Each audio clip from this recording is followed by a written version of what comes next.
this way of thinking about things, and again being able to pre-select who has resilience or who has vulnerability, again can guide both again for surgical interventions what you might do about that, or what you might inform in terms of your subject, in terms of again likelihood to make the transition to persistent pain states for some, say, elective surgery where there's bound to be some nerve damage. We're not there yet, but I hope to show you some data that might encourage us to think that that probably is true. So we're in a very good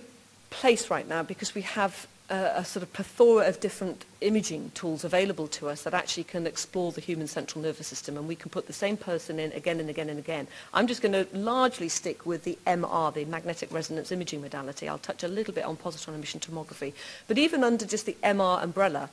most magnets you have in your hospitals actually can do an awful lot more than just give you a structural picture. They can capture all sorts of other types of information. It's just that,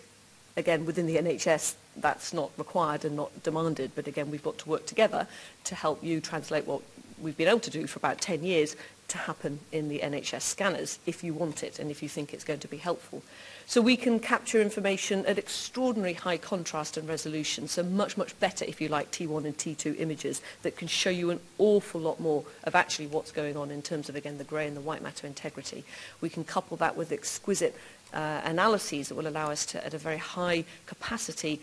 quantify those grey and white matter regions and track subtle changes with them over time. Obviously very relevant for mild cognitive impairment, transition to Alzheimer's disease, but again potentially very relevant for pain and again this issue of vulnerability or resilience. We can look at the white matter connections in the human brain. We can actually map those, a bit like joining the dot to dot pictures in those sort of children's books that you would have, and we can, and you might think, well, we must know that, we must surely know how the white matter connections all wire